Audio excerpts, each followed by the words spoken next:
Good evening, everybody, and I welcome you all to the fourth webinar of the IOTATA. I know we had a small hiatus in between, but we wish to continue this program so that we can kind of inculcate many people to use TIVA TCI.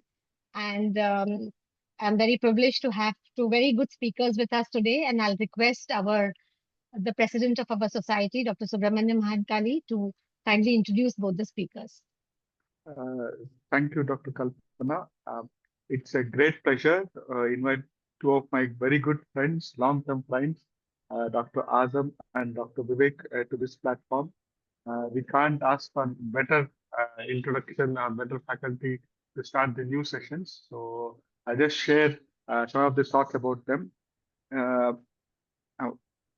Azam, I mean, he's more popular than any of us sitting in this room here. So his book is so popular. Everyone who has got through post-graduation or DNB program has heard of this book, read through him. And it's pleasure to have you, Dr. Azam, on this platform.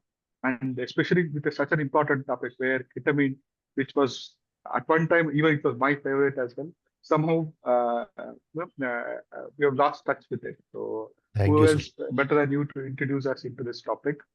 And following him, after this introduction to ketamine, we have our very own Vivek, who is part of the Toyota group. He's a founding member of this group, and he always keeps stretching the boundaries, touching the new, the what we call as edge computing. So in that edge anesthesia, whatever if you call, he keeps touching the new boundaries, extending it, and taking it to new domains.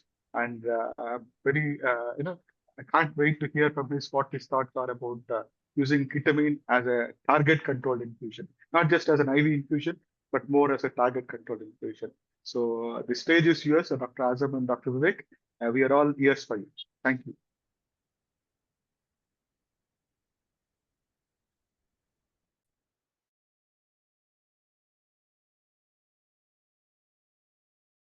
Yeah, I'm just sharing my slides.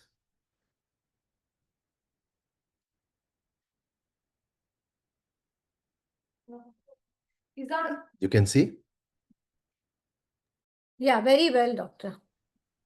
All right. So in 1965, that is by Corson and Domino, were the first people to introduce ketamine. In fact, these are the, yeah. So this is Domino here. The Edward Domino, he was a pioneering neuropharmacologist and a coiner of the term called dissociative anesthesia, which became very, very famous. Now, in 1960, he and his colleagues also collaborated for the studies in psychedelics. Like what it means is basically it's a Greek word where soul and mind come together and called as mind manifestation. And what happens here is the perception. There's a perception of altered reality, heightened sensory experience, and expanded consciousness. That is what happens in this. And ketamine was a very powerful psychopharmacologic tool that carried medical risks, particularly the risk for addiction. So here, if you see in Goa, it was very, very famous, and they used to get high on this, and they used to use in the form of eye drops. So with this, I thank Dr. Subbu, Kalpana ma'am, for giving me this opportunity.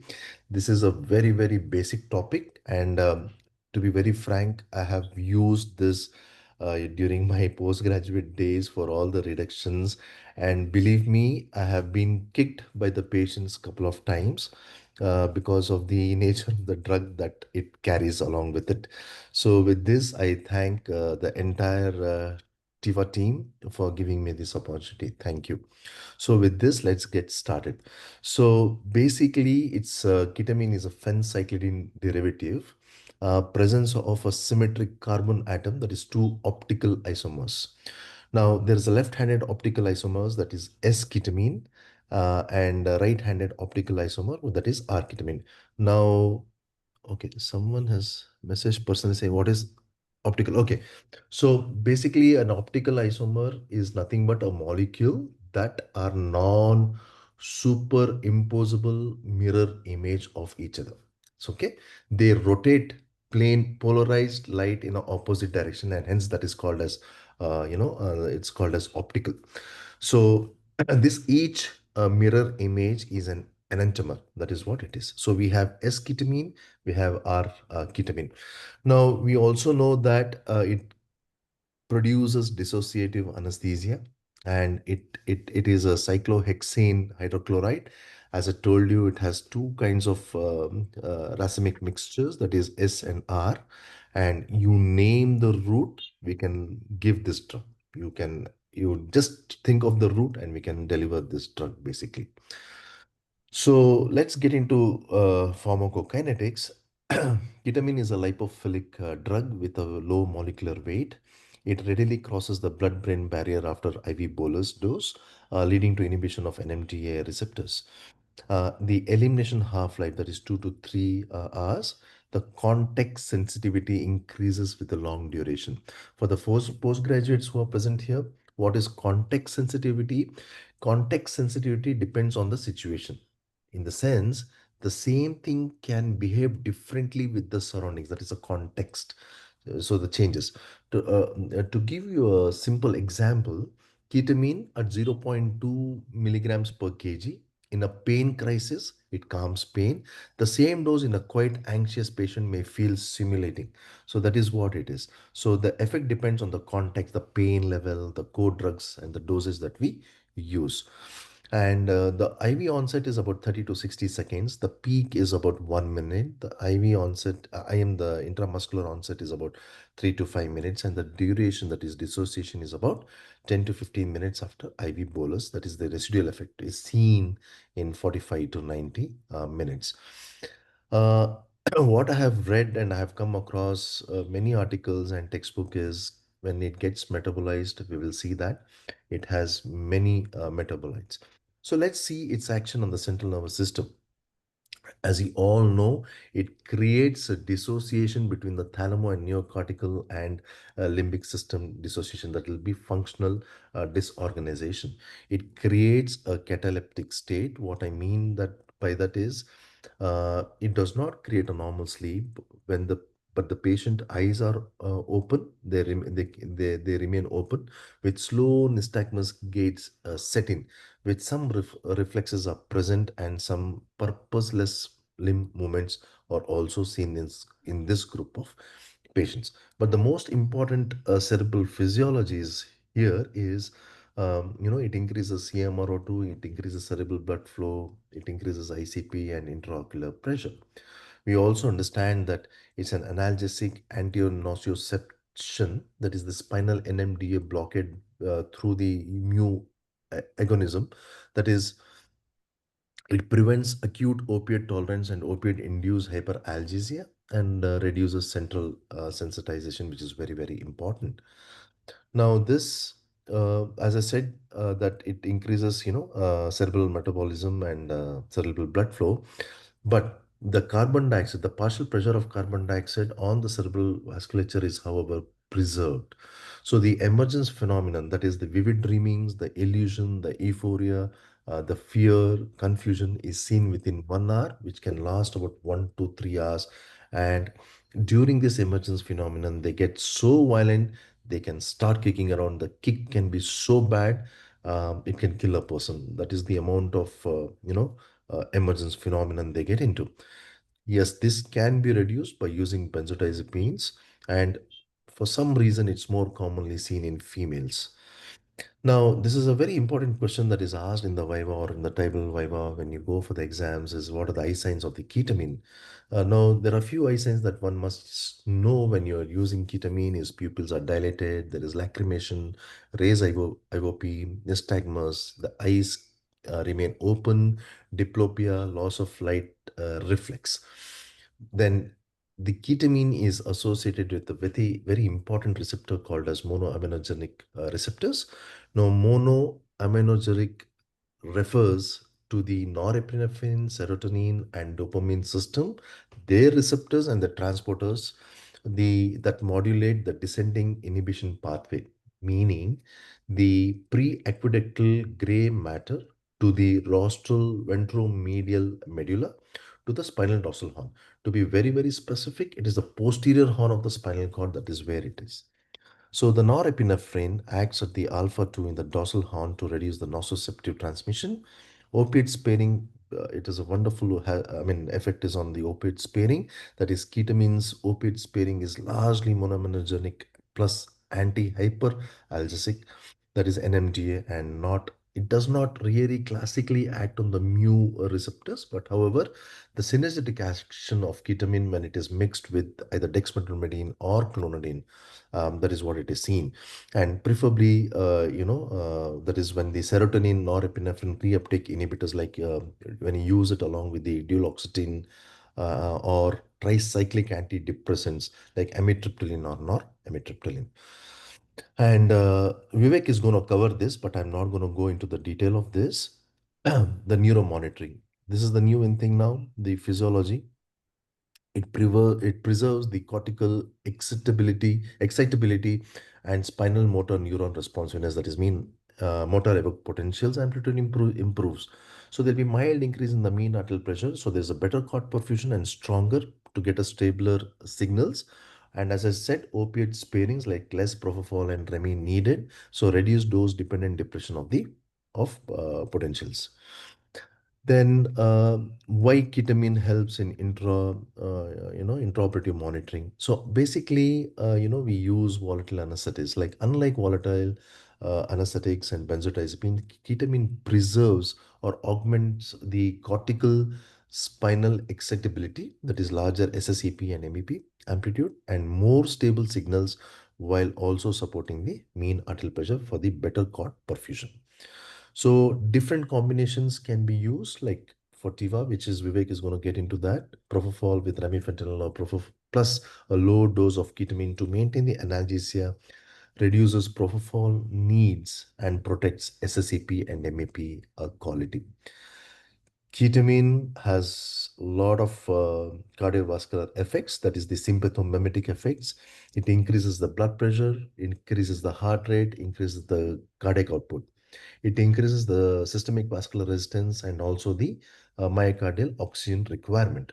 So, how does it increase? It increases in circulating noradrenaline release, that is the noradrenaline from the synaptic ganglion. So, it also increases the myocardial oxygen requirement by the ketamine sympathetic sympathomimetic effect that raises the myocardial oxygen demand by increasing heart rate, blood pressure, afterload, and the contractility. There's a word of caution with these, that particularly in patients who are severely septic or in septic shock, or who have prolonged shock, use very carefully in these group of patients, because there in these group of patients there's a catecholamine depleted states. So they'll be unmasked direct negative inotrope, which may cause hypotension instead of causing hypertension. It's an excellent bronchodilator effect. Can be used on asthmatics. Let us see what it does with carbon dioxide. So the basic mechanism is it inhibits reuptake release of catecholamines. That is, it increases the circulating epinephrine, norepinephrine through the beta 2 receptor mediated bronchodilator dilatation, and improves airway caliber. The other mechanism is also for bronchodilation. Bronchodilator is calcium channel inhibition. So it inhibition in where does it inhibit? It inhibits in the smooth muscle and reduces the vagal tone. So it preserves ventilation, and which is ideal for in status asthmaticus. Carbon dioxide, yes, as I told you, the effect of carbon dioxide on the central nervous, the central respiratory center is preserved despite there'll be some decrease ventilation at higher doses. I have seen when we give very fast boluses, they can get into apnea. You need a little bit of bag mask ventilation in the initial period, and then they get into the spontaneous breathing. So the bronchodilatory effect, the dose is anywhere between zero point 0.5 to 1 mg per kg IV bolus, followed by zero point 0.5 to 2 mg per kg per hour, can be used either in adults or pediatric patients. A word about ventilation. Generally, very well maintained, rare apnea with large doses. CO2 drive is preserved despite mild hypoventilation at higher doses should not be a worry. Yes. Now, the key questions to answer in metabolism is what I have come across various publications and textbook is there are about 99 to 100 intermediate products when the ketamine is metabolized. So, where does it get metabolized? The primary site is hepatic. It undergoes phase one and phase two. So, phase one, sorry, N-demethylation of ketamine to norketamine and hydroxylation of ketamine and norketamine, for example, like 6-hydroxy to 4 and 5-hydroxy norketamine to hydroxy norketamine and so on. So phase two, again, glucuronidation, to a lesser extent sulfonation of the hydroxyl metabolites. It is inactive water-soluble conjugates it creates. The factors that can alter are two things, that is cytochrome inducers and cytochrome inhibitions. So cytochrome inducers like rifampicin and carbamazepine, they decrease ketamine level and increase the norketamine levels, whereas cytochrome inhibitors like, for example, antifungals, azoles, and macrolides, they increases ketamine exposure that needs to be kept in mind. There are various uses of ketamine. That is, one is induction of anesthesia at the doses of 0.5 mg per kg as analgesic. And if you want to use it as anesthesia, 2 mg per kg. And for IM, it is about 4 to 6 milligrams per kg. Uh, you can use it as a preventive analgesia at 0.15 to 0.25 mg per kg. Procedural sedation can be used basically for fracture reduction, for burns dressing. The dose is anywhere between 0.2 to 0.8 mg per kg. As I told you, it is an excellent analgesic. Now, the other uses as ketamine in patients with shock, that is early shock in ICUs, you have hyperreactive airways in patients with cardiac tamponade. You don't want any other drug or induction agent where it causes decrease in the mean arterial pressure and the blood pressure and causing severe hypotension and cardiac arrest in patients with cardiac tamponade and restrictive cardiomyopathy. TIVA, yes, as I told you, Dr. Vivek is going to cover in detail. And congenital heart diseases, right? Now normally they have right to left shunt. If there are acyanotic congenital heart diseases, we don't want the SVR to decrease, we don't want the blood pressure to decrease, and the reversal of shunt can happen. So it is best used in these conditions. There are miscellaneous uses like in trauma where there is a lot of blood loss and is seen, or acute post operative pain, and as a component of opioid free anesthesia and opioid sparing anesthesia. The important use of late is in refractory status epilepticus. I had used once long time back, so it works well. So IV boluses about 1 to 2 mg per kg, may repeat at a total dose of 3 to 5 mg per kg if need be. Definitely, it's pain. The pain, it's nowadays used in pain management. So intense analgesia with sub-anesthetic doses of ketamine, as I told you, 0.2, zero point 0.2 to 0.5 mg per kg. So useful adjuvant to opiate analgesic, ketamine can be, where the analgesia is greater for somatic than visceral. Analgesic effects due to its activity in the thalamic and limbic system, the same mechanism. Inhibition of the spinal NMDA receptors, management of the post-operative pain. Are there any adverse effects? Yes, there are adverse effects with ketamine. It causes nausea, vomiting, and laryngospasm. Now, because the airway reflexes are present when you use ketamine, be careful more so in patients who are, pediatric patients. Don't do a suctioning, don't put in a yank suction in the throat and suck out when you're using ketamine, because this can trigger off a very bad laryngospasm, which is, at times dangerous.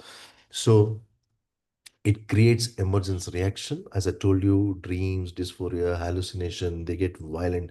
Few of them get very, very violent, which you need to be a little careful about them.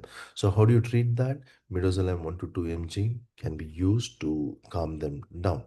Hypersalivation, yes, they do cause hypersalivation, and this can be easily treated with glycopyrrolate and a sympathomimetic surge. So whenever we use a lot of ketamine, it totally blunts the esmolol, levotalol, and dexmedetomidine. metformin can be used to blunt the sympathomimetic surge. So thank you so much for your kind attention. And if there are any questions, I would love to answer. Thank you. Dr. Abhijit, Dr. Azam, please stay along. I think we'll take the questions at the end. Sure. But uh, Vivek, do you want to start your presentation? Yeah, okay, sir. I'll just share my screen. Yes, please.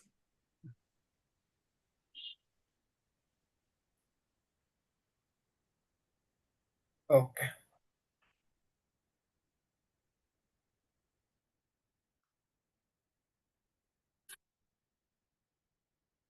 Can you see the screen? Yes, very well.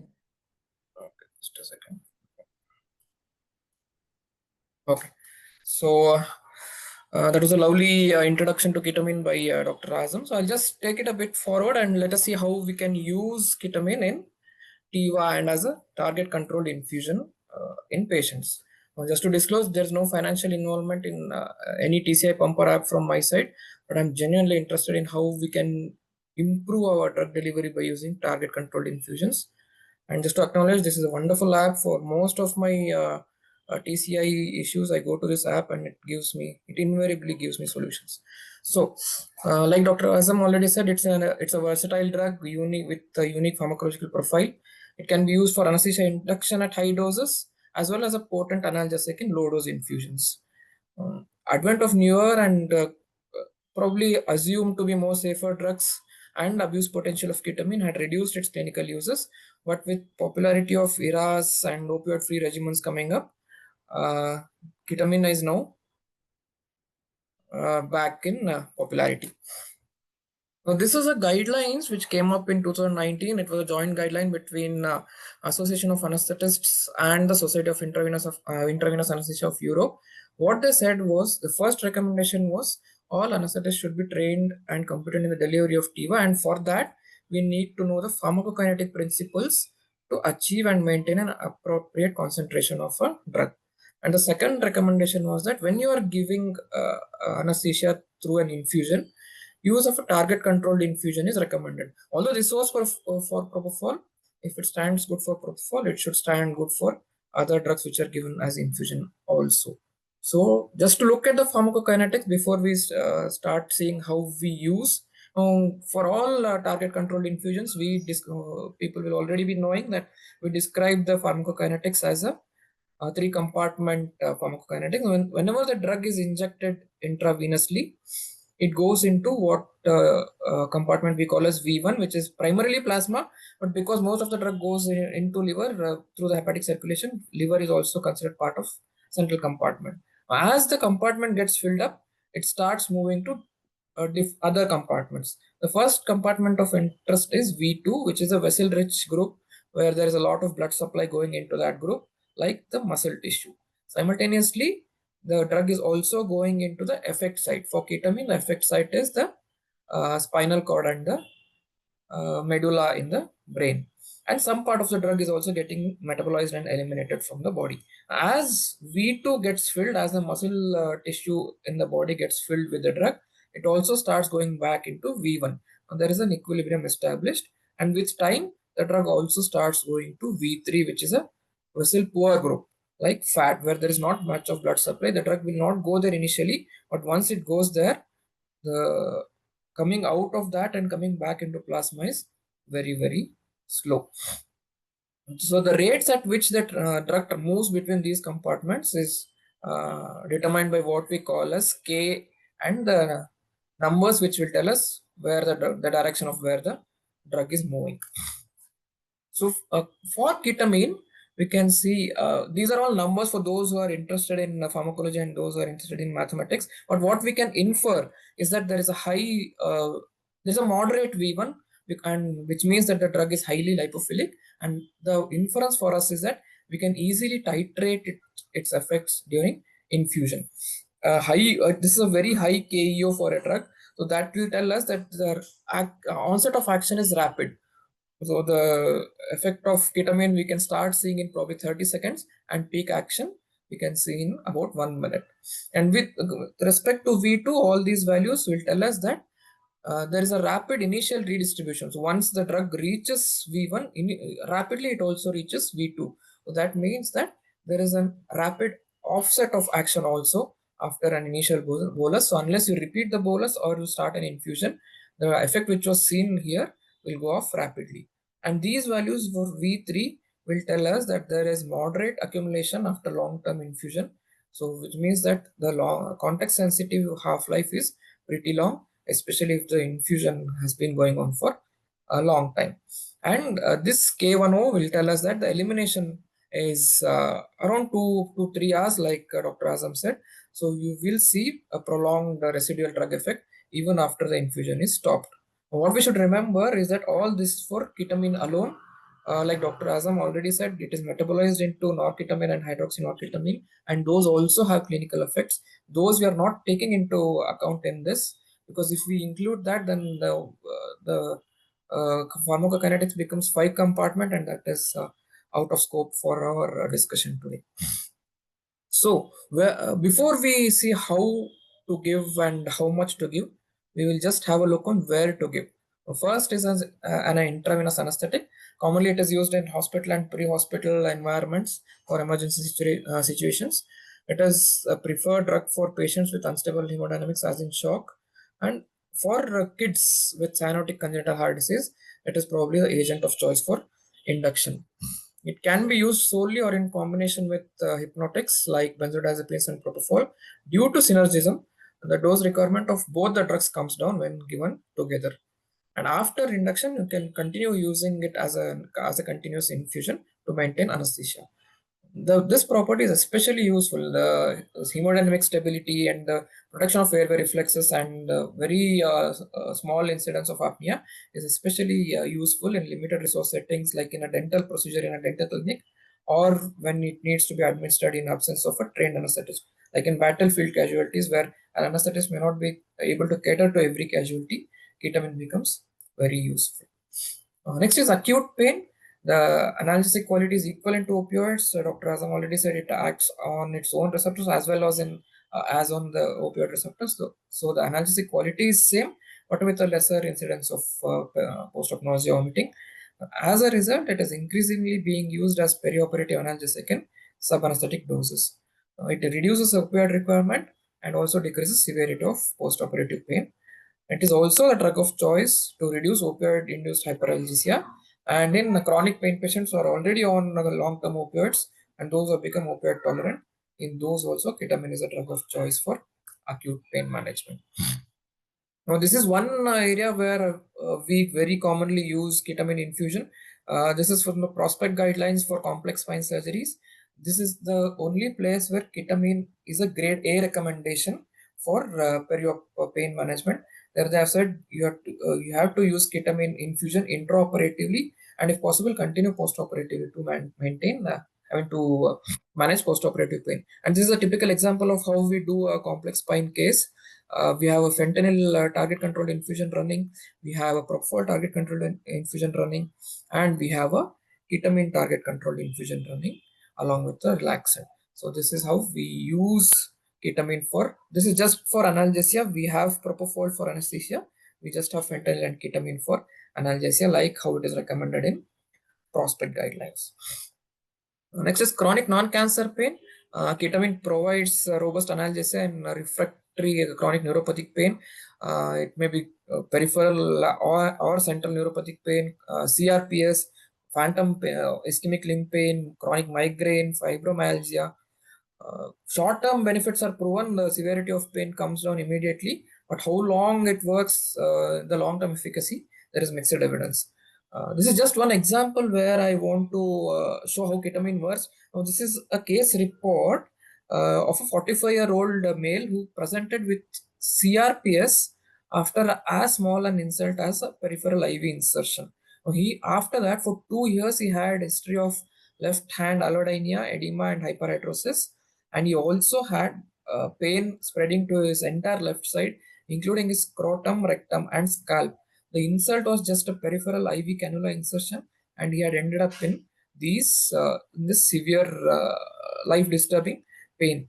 The therapy had included steroids, neuropathic medications, sympathetic ganglion block, but the pain hadn't settled. So what they did was they induced a medical coma.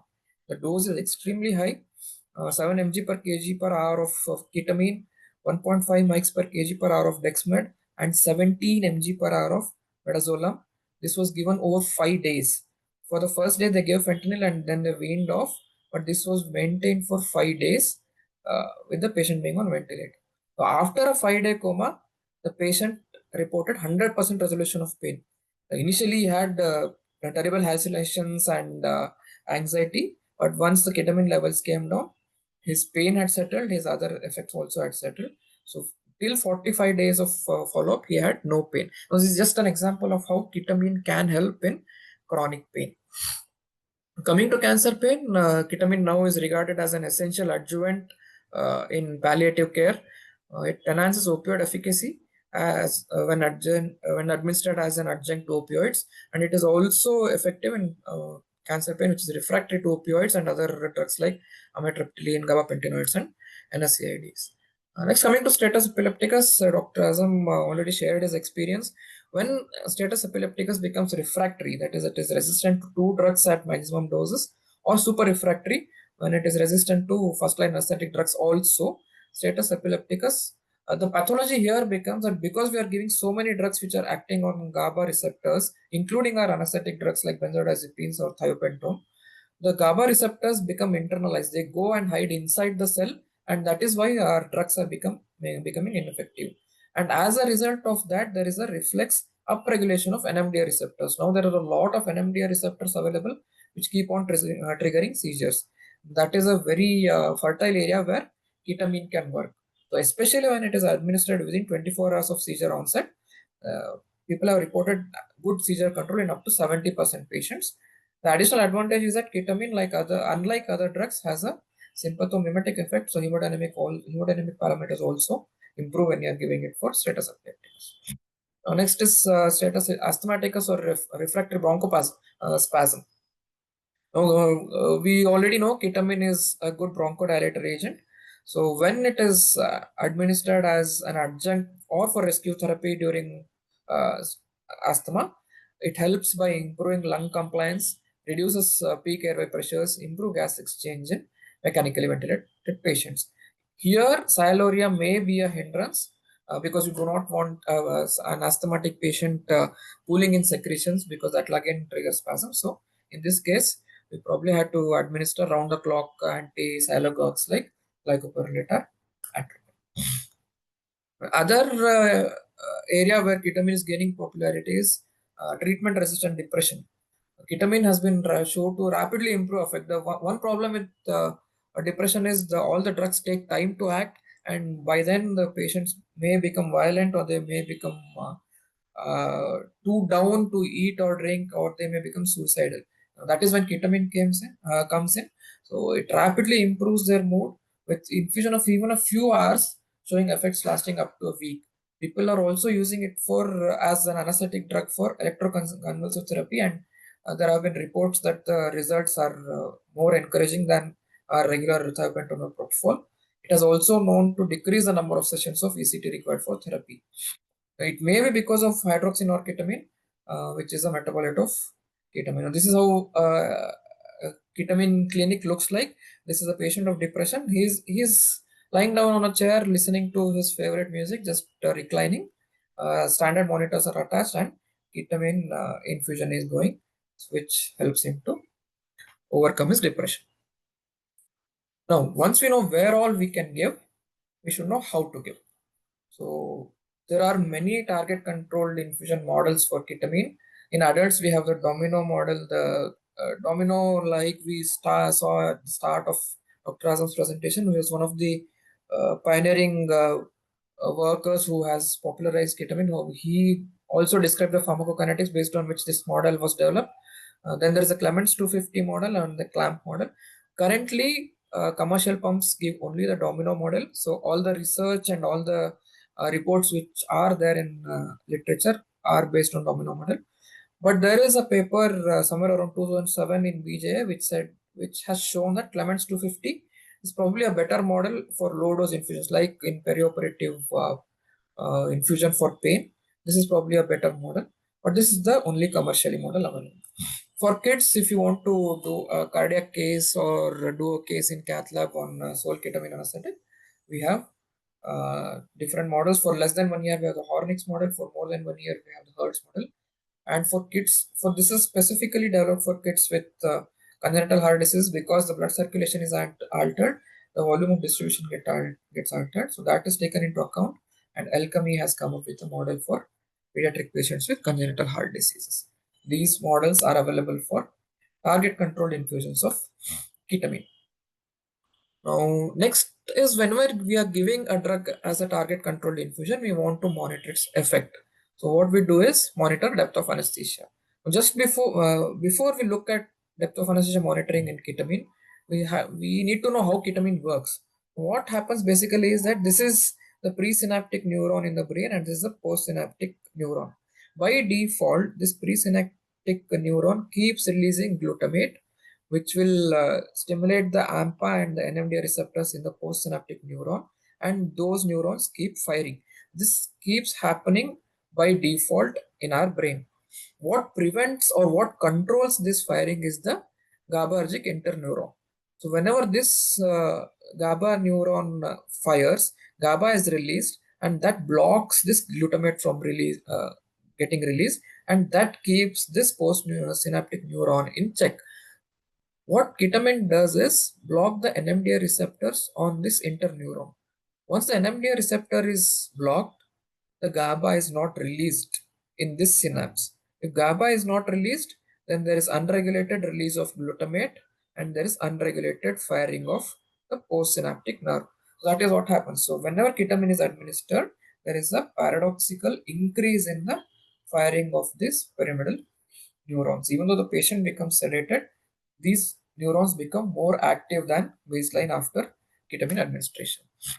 As a result, our regular depth of anesthesia monitors like BIS and entropy become unreliable, because these monitors, they are developed based on the effect on the GABA receptors. But unlike the GABA drugs, which we know brings down the gamma and beta activity, ketamine typically increases the high frequency activity, which is gamma and beta.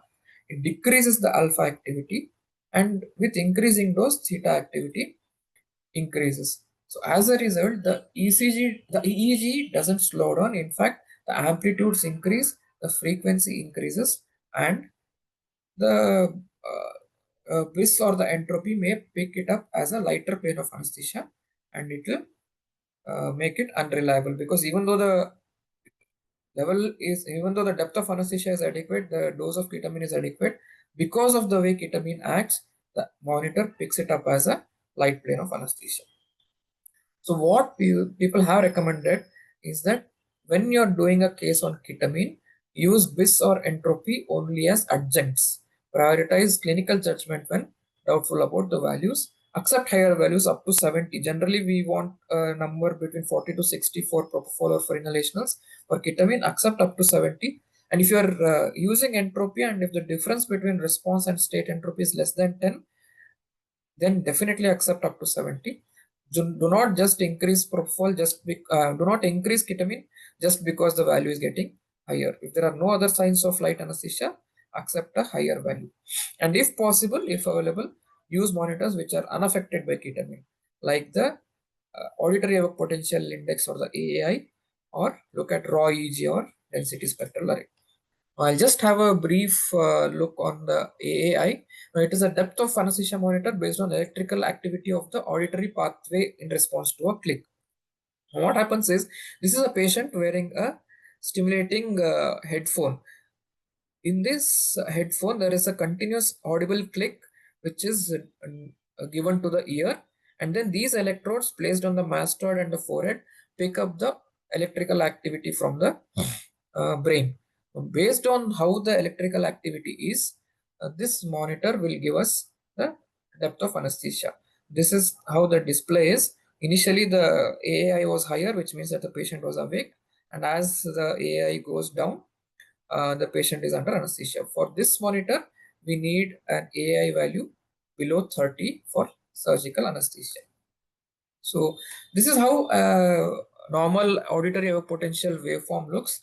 This is the first 8 seconds, which we call as BERA, the brainstem evoked response audiometry. This will tell us the functioning of the cochlear nerve.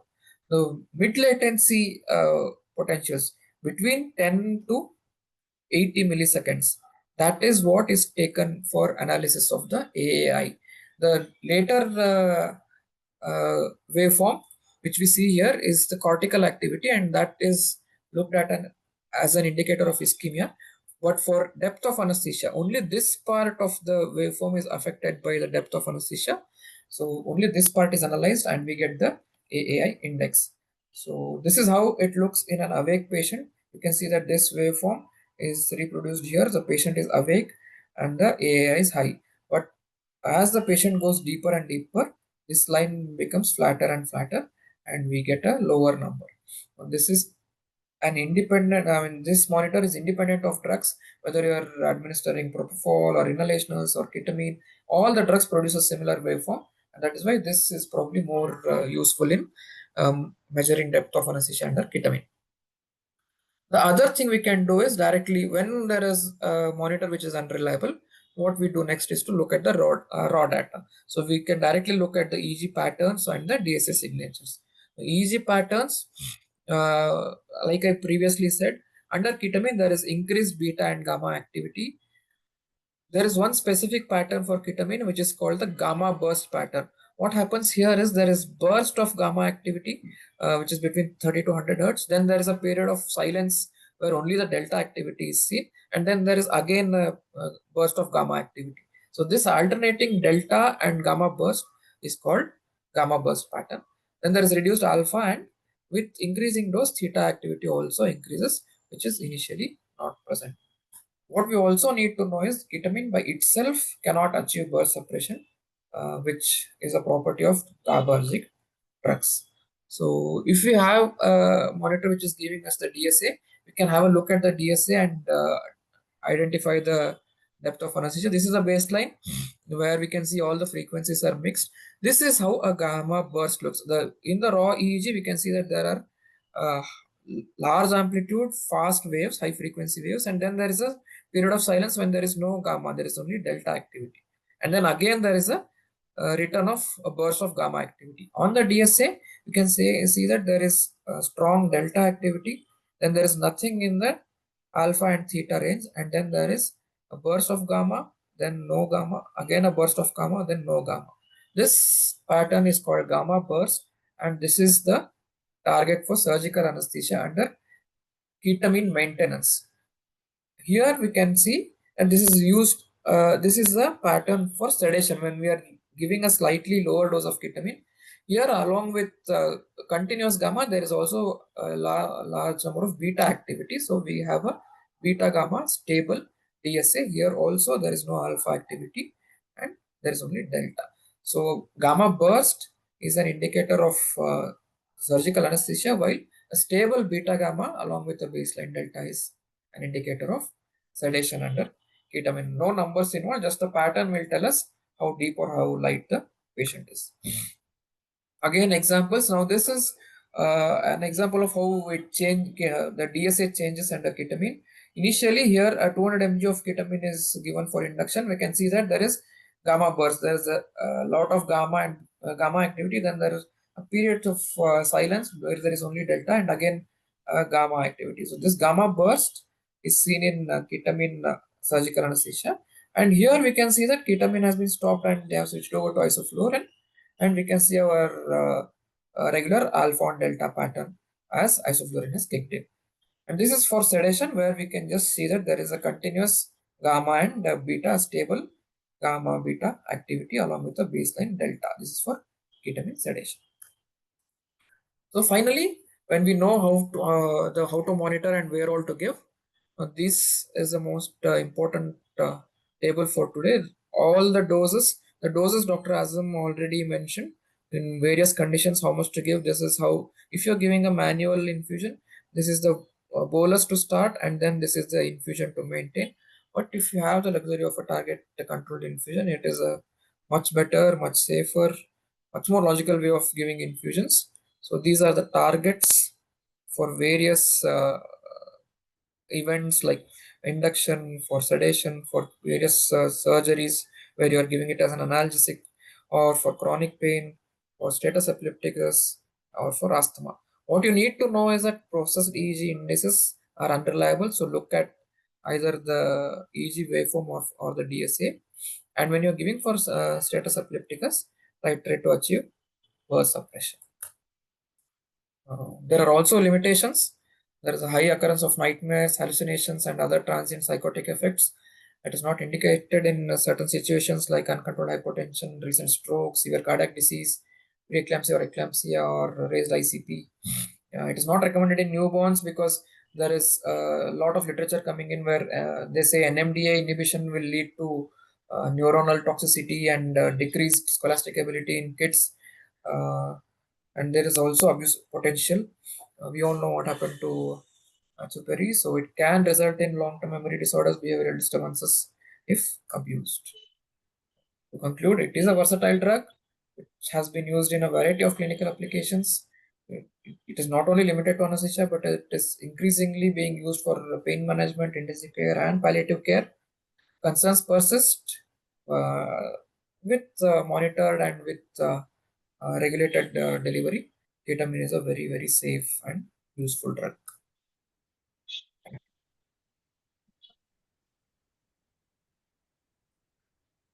Okay. Vivek, what a wonderful thank you slide you had. Thank you, sir. Quite innovative. Dr. Kalpana, uh, today's whatever you have managed to get 50 people online, but all 51 have stayed online. Now it's time for us to take some questions, and I think because the way the quality of presentation was there, everyone was involved. I can see that all 51 are there. If there are any questions people have put, let's ask the experts to shed some light on it. I think the first question is already put here, and with your permission, may I just read it out? It's whenever Dexam is added, does it reduce the emergence delirium apart from BDZ? I presume it is benzodiazepine. So, Dr. Azam, would you like to take this question? Yeah, yes, it can, but the most commonest drug to go is for, benzodiazepines. It has worked much better. Definitely dexmedetomidine does do reduce, but not as much as the benzodiazepines. I don't know if Vivek, you want to throw some light on this? I agree, sir. Midazolam and lorazepam have been proven as those controlling emergence delirium. Dexmet probably, but because it is a short duration action, I think midazolam would be better. So, Azam, I would like to ask you a question. I know I have not refreshed my knowledge recently, but as far as I can remember, ketamine is one of the few drugs where we could have administered by different kinds of routes, whether it is IV, intramuscular, subcutaneous. Uh, I've used sometimes orally as well. Nasally, I've tried it, but it's very bitter. It goes to the throat and cause. So, what are the different routes you have used? You want to share some of your experiences with us? We have definitely used IM for sure. IV is for sure. What we used to do is in Davangere, I don't know if Dr. Ravi Shankar is here. We used to dilute the thing and use as drops in the nasal thing to see whether it works or not. So, but it definitely used to work, but it used to take some time. Per rectal, yes. The only route that I haven't used is the ocular. I have not tried that. But apart from that, yes, it is actually very safe. Need not have to worry about loss of airway in patients with difficult airway and things like that. Definitely, yeah. I miss Dr. Tushar over here because I think Dr. Subramaniam, this question, Dr. Tushar would have jumped and told us everything about his keto decks and his mocha cubes and everything. Is Dr. Tushar around? I We can didn't get see him him today, online. unfortunately, but Okay, let's okay. excuse him for the day. Yeah. So in my limited time, I've also had a chance to use it sometimes in the caudal or epidural space. I'm a bit Right. skeptical about putting intrathecal. I think there are people who have used it intrathecal as well. But whenever I've used it epidural bar caudal, Okay. again, it has prolonged the pain relief significantly. What about that, Dr. Azam? What is your Yeah, Subbu, thoughts on that? B.R. Ambedkar Medical College Mhm. had used this intrathecal administration of ketamine. I'm not sure whether it was preservative free or what. This was quite some time back. And they were back to back deaths.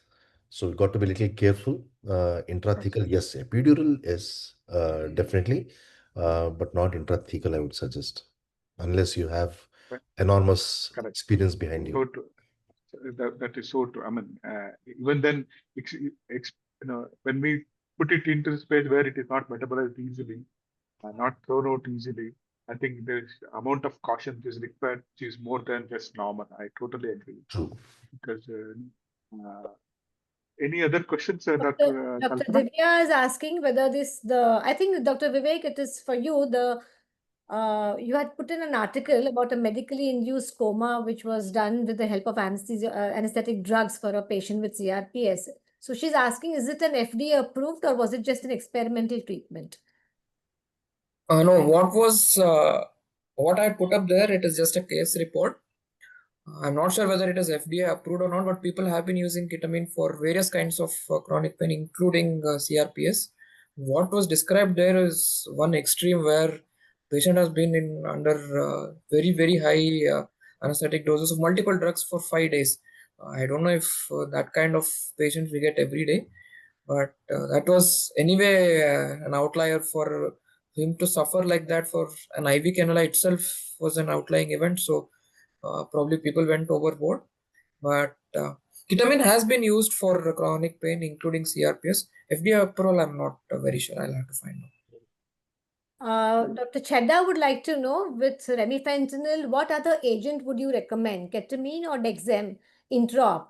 And but should not have any post-operative cognitive dysfunction, and patient should be coming out really with a clear head. So, what do the panel think on this? Remifentanil, propofol, yes, definitely plus or minus can be used, no doubts. But typically, Dexmed, if you're using 0.2 to 0.7 micrograms per kg per hour, try and avoid boluses. Remifentanil I haven't used, but what studies says is 0.05 to 0.2 mics milligram can be used. So, but the question is, why not ketamine as a sole adjuvant, right? So at low doses, reducing POD or POCD in some studies, but overall results are very uncertain and heterogeneous results. So emergence phenomenon can mimic uh, a delirium in probably little elderly adults, I guess. Vivek, I think I with think remifentanil, I mean, ketamine, both will act like a good analgesic. Does he want to use it as a hypnotic agent, the ketamine and Dexem with Remi? Means you're using that as a ketamine or a Dexem infusion as a hypnotic, and remifentanil, you are using it as an analgesic agent. And that is the why he wants a clear, take on Awareness. ketamine and Dexem. That's what I think he's asking. So if he's using remifentanil, then with that, should it be ketamine or Dexem? What would you prefer? I think I would go with the Dexmed, I think, because I am not using, I don't, our hospital, we have applied for the license of ketamine. We haven't yet received. So Dexmedetomidine, I think I am comfortable with. Okay. Vivek, I Okay, will come to Subramanian, you you. were saying something. Sorry. Yeah. I will come to Vivek. Vivek, now quite a few of us here, we are still milligram per kg people. Now, you talked about target controlled infusion. On one hand, Azam sir is talking about milligram per kg body weight. How is giving an infusion as a target controlled infusion different from others, and why uh, you think we all should take it up?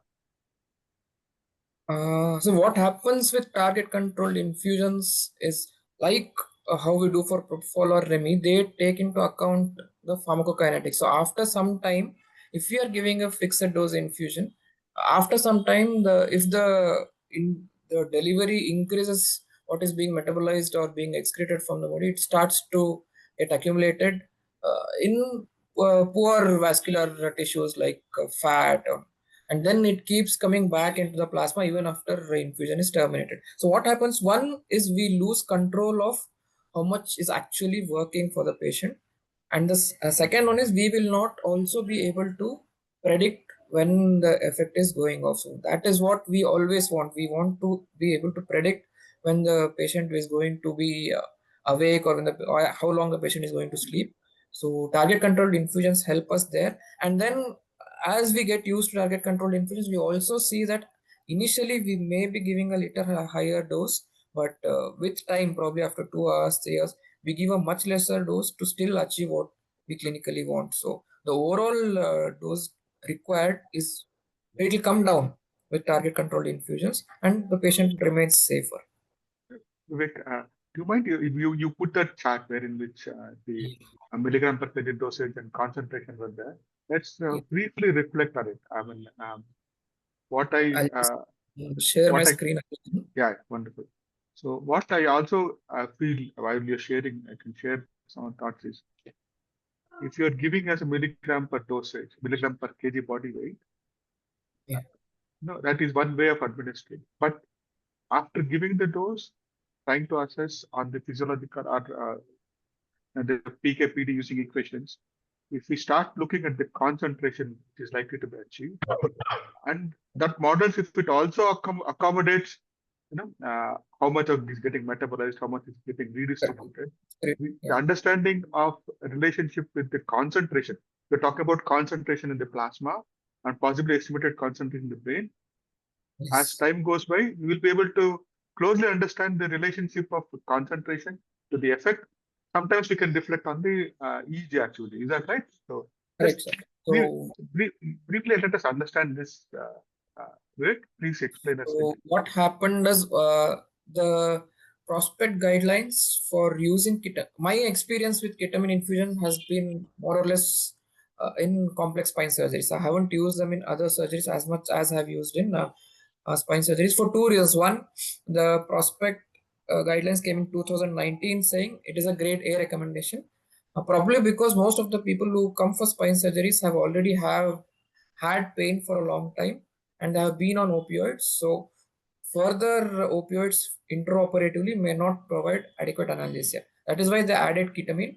It is not there in any other surgeries, but in spine it is grade A.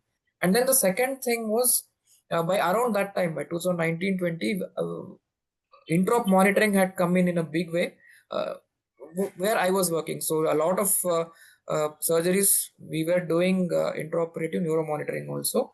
And like Dr. Azam already mentioned, because ketamine increases the EEG amplitudes and makes the signal less noisy, the MEPs and SSCPs also improve. It helps us in interpretation. So I had the dual advantage of using ketamine infusion when I was doing a spine surgery. So initially, like how we all do, I had started using ketamine with a small bolus. What I would generally do was give around 0.2 mg per kg bolus and then run an infusion of 0.15 mg per kg per hour. That was what I thought was adequate. But I would say that when we were doing the case under TIVA, we had a BIS monitor. So initially, 1.5 to probably 2.5 hours, the BIS index would be okay, the EEG would be okay, and the patient would be okay. But slowly, as because it was a fixed dose ketamine infusion, as ketamine started accumulating in the body, the BIS would slowly rise. It would go up to 65, 70, and then I would not know what's happening, whether I should increase propofol, whether the patient is becoming lighter. There was no reason why he should become light. So, but when you're looking at a BIS with a good waveform and you're seeing 70, 75 as the number, you're not comfortable. Now, that is when I went back and then I realized that by then the pumps had come in which would have ketamine models. So when then we changed our practice to fix a target rather than a dose. So that makes sure that the plasma levels and the effect site levels of ketamine remain the same. So it should not interfere with EEG. and it should also give us the same kind of clinical effect which we wanted with our infusion. So after that, the interference with BIS has been less, the quality of analgesia has been the same, and we are also much safer because it takes into account the metabolism, the excretion, and the accumulation, and because it starts giving lesser and lesser as time goes on, we are also safer in administering target controlled infusions. So, if I get it right, uh, having an infusion or using a drug in this form, wherein which you not only give the dose per milligram per kg, but also try to understand the metabolism of it, the redistribution of it, and elimination, makes it much more safer and easy to reflect on what is the effect, what is happening. Thank you. Yeah. Wonderful. I think that is something which all people using TCI, we think it's a much more scientifically better way of giving an IV drug and also establishing a steady state and reflecting on it. Wonderful. I think that's a concept which is there. Now, this quite unique because what are the different pumps which have this TCI model for ketamine? Which can you just briefly put up which models, if people want to use it, they have to use it? Yeah, the models are here, but you also know, sir, currently we have the Arcomet pump, which gives us the domino model. Uh, as far as I know, there are no other pumps which give ketamine as a target controlled infusion option. But then we have the app, which was my first slide, the ITVA app. It's a wonderful app. A lot of research has gone into making that app. All these models which I have listed here have taken directly from that app. So here, the person who has built that app, he has also given us references which we can go back and read, and we can decide whether to follow or not.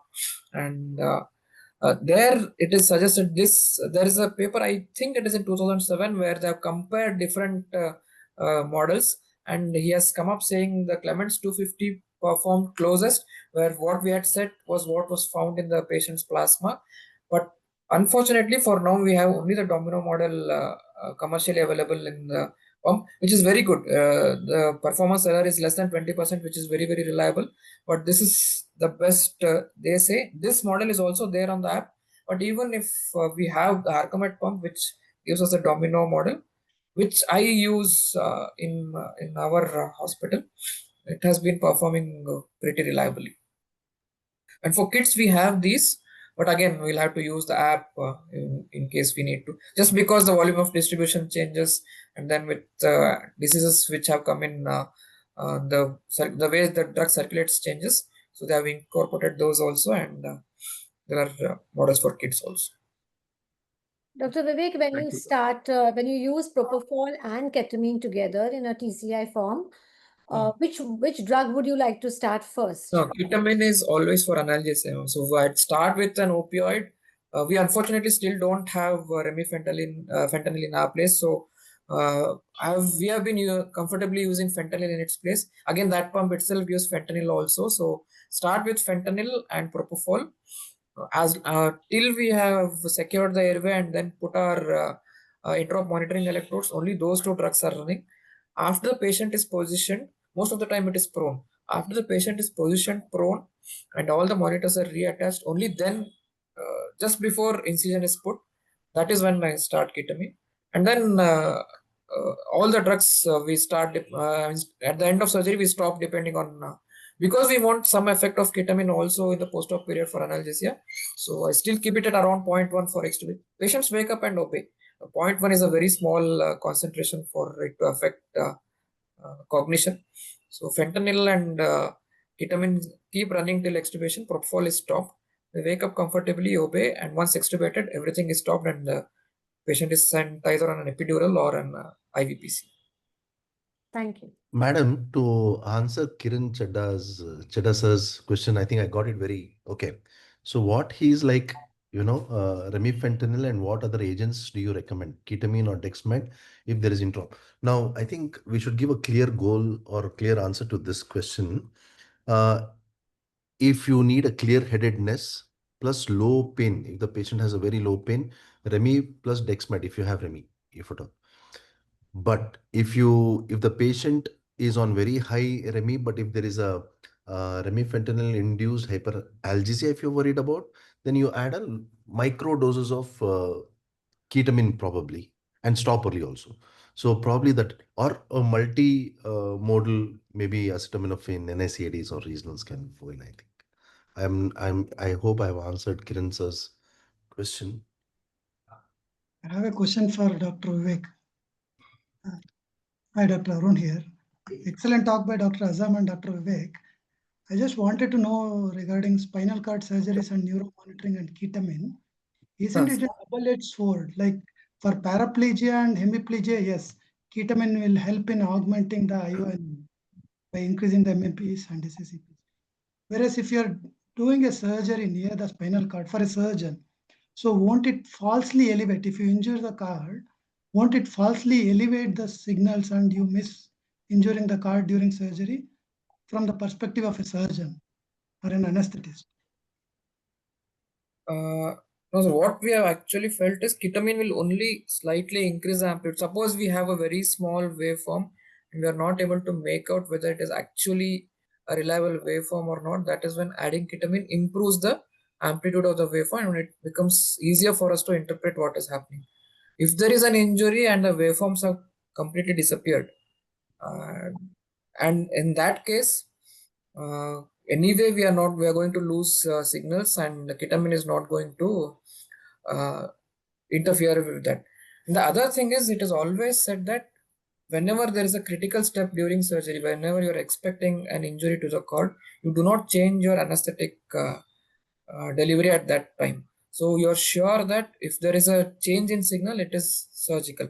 So what in case you're running a target controlled infusion of an opioid of a propofol and ketamine, you're very sure that the plasma and the spinal cord as well as the brain concentration of all the drugs are same.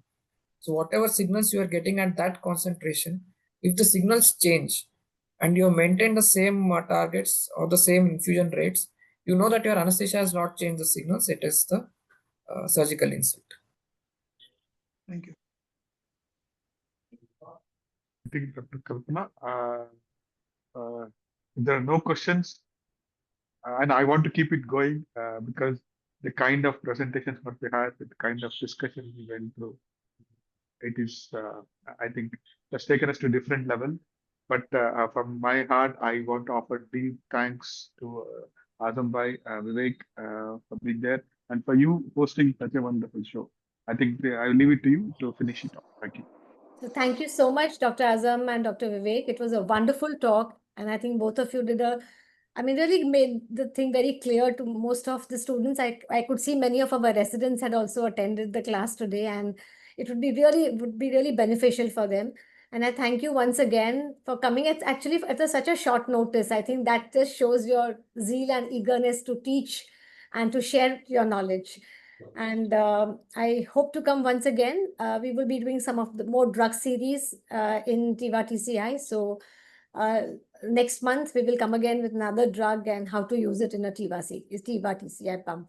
I thank you, Dr. Subramaniam, for this opportunity. And I thank all the delegates who have attended today. And I hope to see you all soon. Wish you a very happy Navratri and good night. Thank Have a you. good time. Thank you, Bye. Kalpana. Bye. Thank you, Vivek.